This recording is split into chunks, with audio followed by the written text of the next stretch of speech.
Tidak lama kemudian si Ahmad ini mengambil dari sakunya berupa korek api. Dan Mukarram bertanya, "Mat, mau apain kakinya?" "Dibakar." "Loh kok dibakar?" "Yang bener aja." "Iya, nanti bisanya keluar ketika dibakar." "Ya udah, enggak apa-apa. Yang penting tangannya kamu pegang ya. Jangan sampai lepas," kata si Ahmad. "Ya oke." Mulutnya disumpal. Tidak lama kemudian setelah dibirit-birit keluar darah dari bekas gigitan ular. Darah tersebut agak kehitam-hitaman, mungkin itu bercampur dengan bisa. Kemudian Pak Ahmad ini mengambil korek api. Tolaku utama tumrape wong tanah Jawi,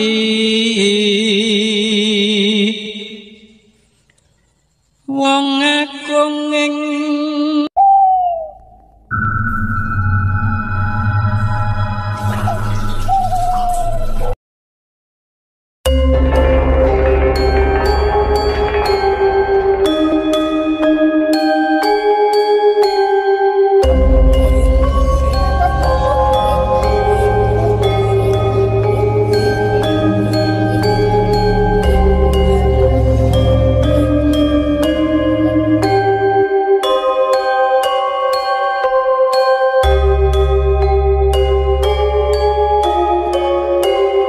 Warahmatullahi wabarakatuh. Jumpa lagi bersama saya Kang Monto di channel kami Horor Malam Jumat. Jangan lupa like, subscribe, tekan tombol lonceng untuk senantiasa mengikuti video-video kami. Dan bagi pemirsa yang budiman yang senantiasa mendengarkan cerita-cerita tentang horor di channel kami, saya doakan semoga diberi kesehatan, panjang umur, diberi keberkahan rezeki, Allahumma amin. Kali ini ada satu kisah yang dialami oleh saudara kami yang mana bernama Mas Mukarram dan Ahmad Rodi. Pada tahun 1997,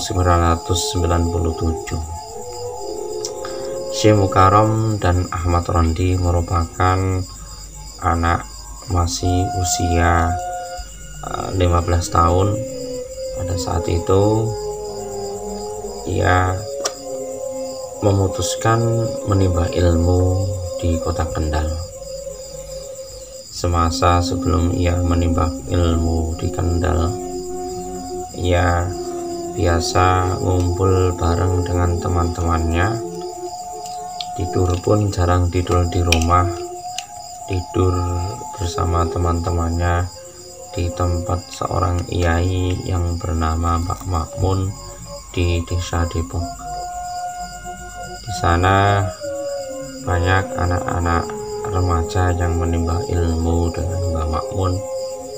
Pada zaman dahulu, anak-anak yang belajar jarang pulang ke rumah, melainkan tidur di tempat di mana ia belajar. Berangkat sore, malam pulangnya pagi.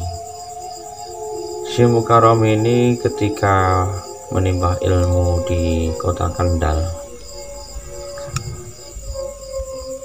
ia merasa kangen banget dengan teman-temannya, apalagi dengan teman yang sangat akrab yang bernama Nur Suwito. Ketika akhir sanah atau wisuda santri, banyak santri-santri di pondok yang memutuskan pulang ke rumah masing-masing. Si Mukarram dan si Ahmad ini merasa sangat bahagia karena ia ingin sekali menumpahkan rasa rindunya dengan teman-teman di mana ia belajar sebelum ia berangkat ke pesantren. Paling utama, ia kangen dengan yang bernama Nur Suwito. Setelah ia pulang sampai di rumah, malam harinya setelah sholat maghrib, ia datang ke rumah Mbah Makmun atau di rumahnya Mbak Makmun.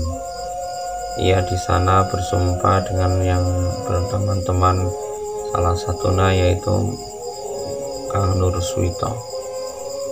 Si Mukarom penuh dengan tawa dan bahagia ngomong sama si Nur Suwito ini, gimana kalau malam ini kita berangkat zaro yuk. Dan si Nur Suwito, oke, kira-kira kita mau zaro kemana gitu. Mbak Ahmad ngomong, yuk ke ujung negoro aja.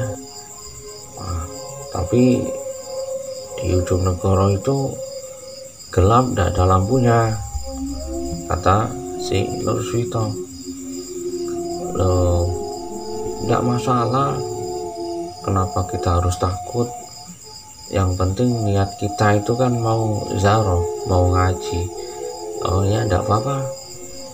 Udah, kalau kita mau berangkat sekarang saja kita berangkat, biar jalannya nyantai, kata si Nur Suwito.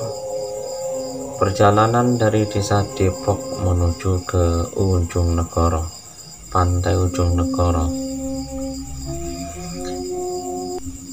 lumayan agak jauh, ditempuh dengan jalan kaki sekitar 3 jam. Pada saat itu rembulan bersinar begitu terang, sehingga menambah rasa semangat mereka berempat melangkahkan kaki penuh dengan sukaria. Tawa mereka menjadi bahan penyemangat di hati mereka. Ketika ia berjalan sambil ketawa ria, bercanda gurau, sambil bercerita masa-masa ia di pesantren, sehingga Nur Suwito itu merasa ingin sekali pergi ke pesantren mencari ilmu. Selama berjalan sekitar setengah jam kemudian, di tengah-tengah perjalanan sang rembulan mulai tertutup kabut yang agak tebal. Hal tersebut sudah menunjukkan bahwa akan terjadi hujan. Tidak lama kemudian petir pun sudah mulai menyambar. Sekitar 10 menit kemudian hujan begitu deras menggunjur mereka bertiga. Walaupun hujan begitu lebat dan dingin menyelimuti tubuh mereka, namun rasa semangat mereka melangkahkan kaki ziarah ke makam aulia yang berdekatan dengan pantai ujung negoro tak pernah pudar. Bahkan ia pun semakin tambah semangat. Pada saat itu belum ada akses jalan yang istimewa, hanya melewati semak-semak tanaman bunga melati. Semerbaknya bunga melati memupuk rasa semangat mereka bertiga.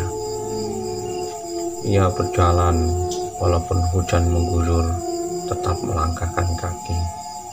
Sesampainya di pintu gerbang desa Ujung Negoro, melewati pepohonan yang agak rindang dan melewati pohon-pohon tebu. Pada saat itu hujan pun belum redup, masih sangat besar hujannya.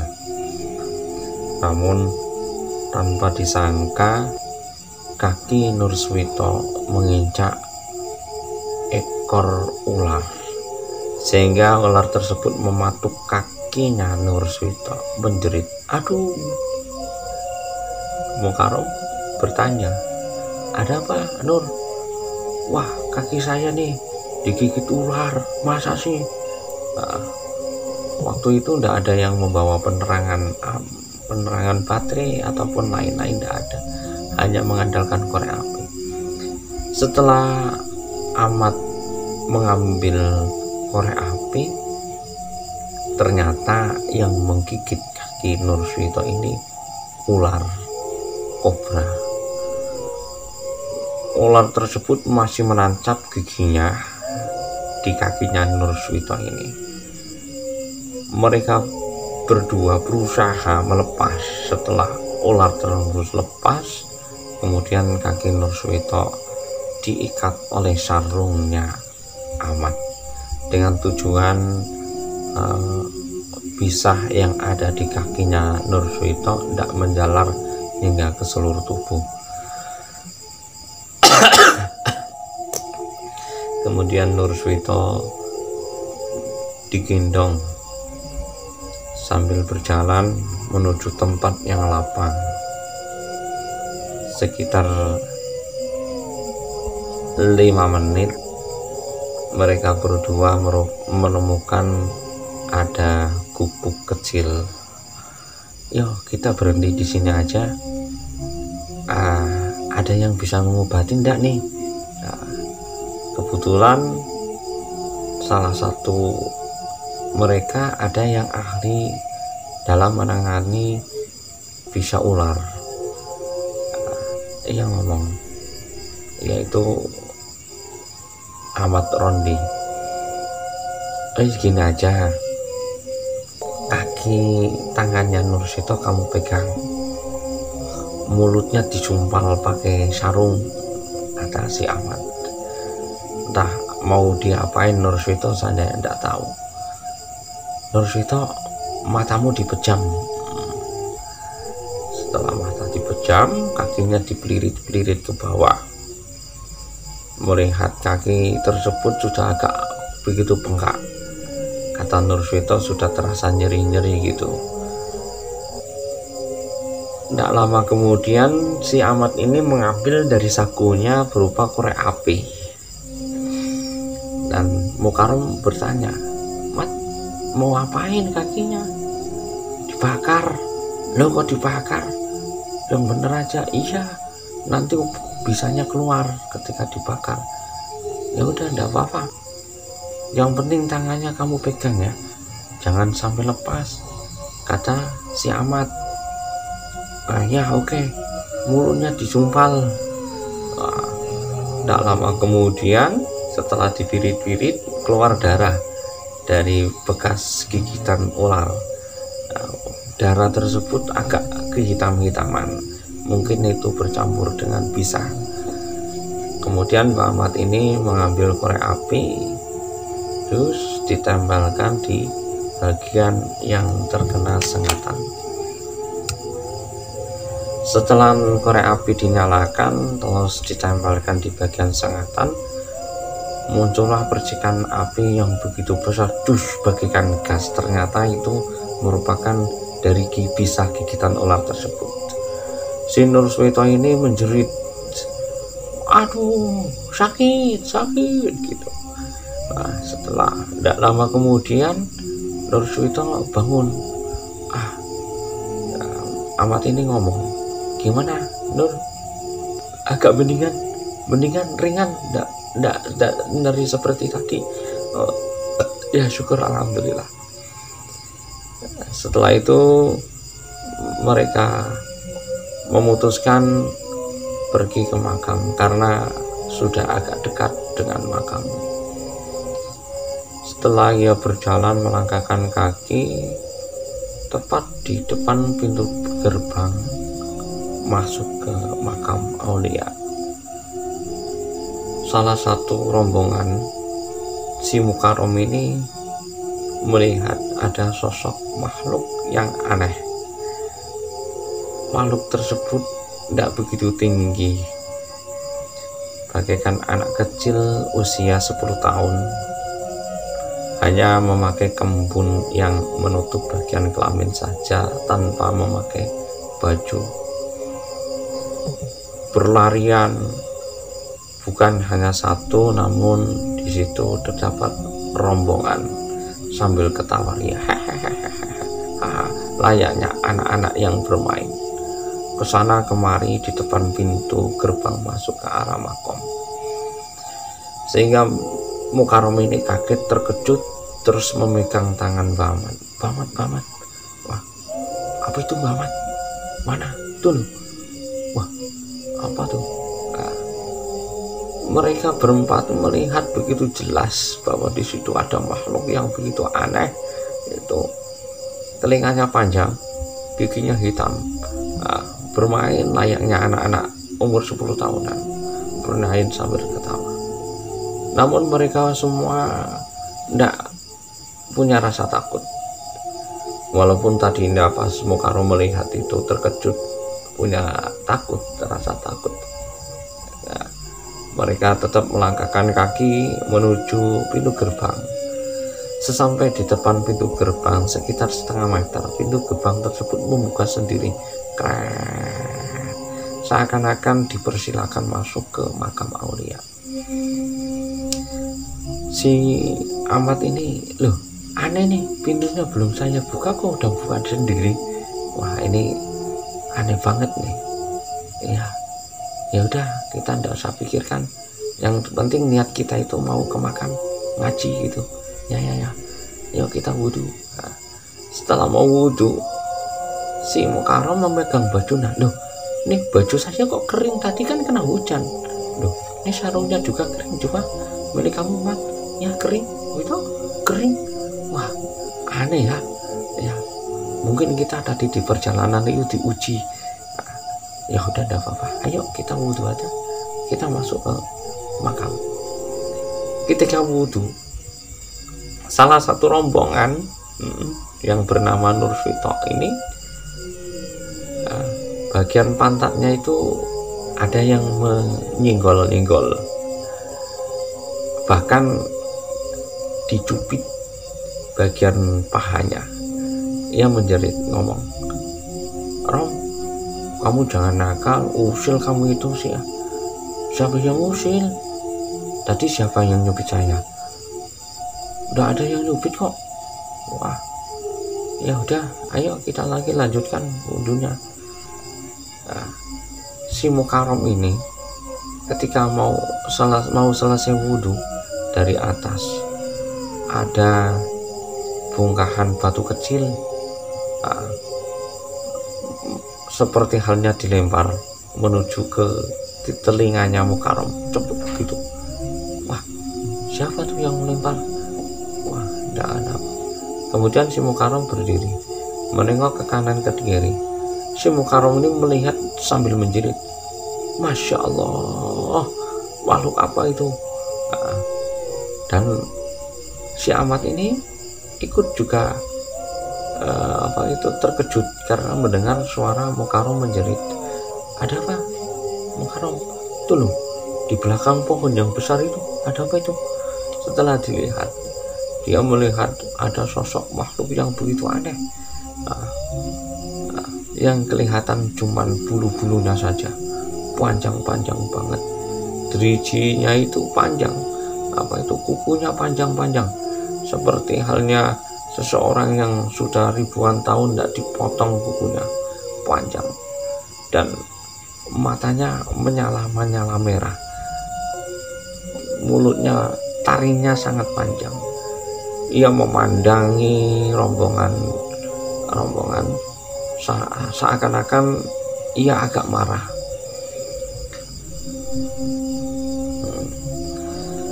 Kemudian si Mukarram ini memanggil si Nurfito. Nur, coba tuh lihat. Kamu lihat enggak? Ada apa sih? Tuh ada makhluk apa tuh? Wah, ngeri banget, serem. Udah, yang penting kita enggak menyalahi mereka. Aman-aman, kita masuk aja ke makam, kita ngaji aja di situ. Ketika melangkahkan kaki, dari belakang ada kucing berlari seakan-akan kucing tersebut ketakutan. Ia mengikuti langkah-langkah kaki si Ahmad Mukarram dan si Nurswito.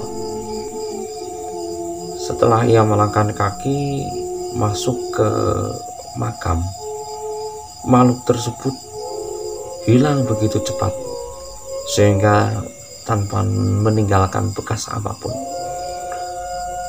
Namun suara-suara yang begitu aneh di samping kanan kiri makam terdengar begitu keras. Suaranya bagian orang yang menjerit. Dan di bagian atas terdengar suara ketawa seakan-akan mengejek rombongan yang masuk ke arah makam. Mengejek. Namun rasa yakin mereka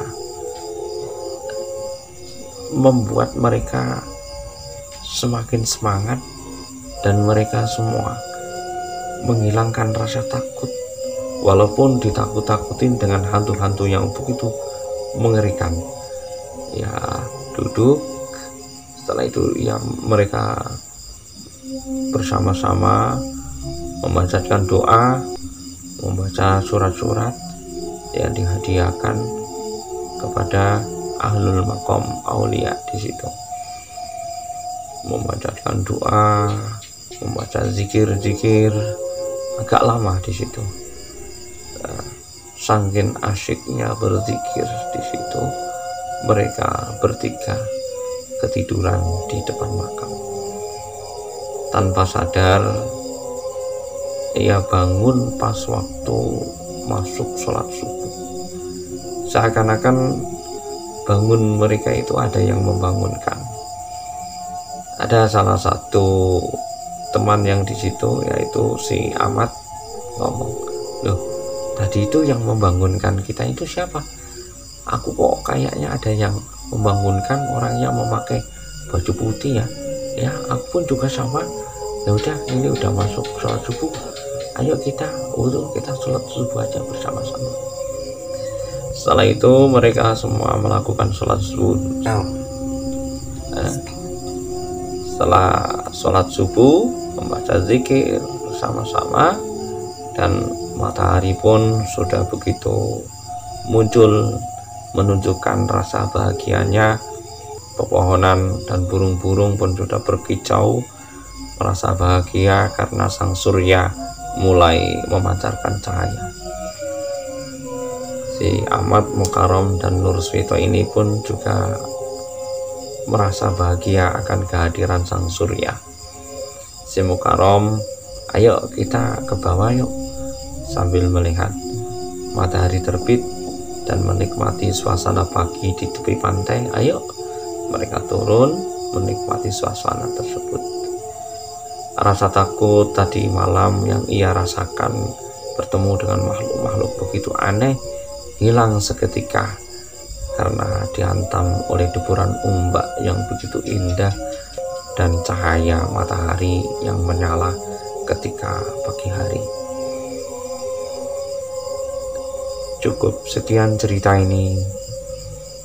Ini merupakan cerita nyata yang dialami oleh saudara-saudara kami. Semoga cerita ini bisa menjadi manfaat bagi kita semua.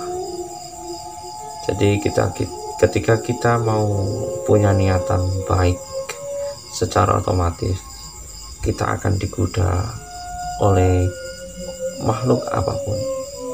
Namun kalau kita berpegang teguh penuh dengan rasa semangat, rasa takut tersebut, godaan tersebut akan sirna sendiri. Cukup sekian. Wassalamualaikum warahmatullahi wabarakatuh.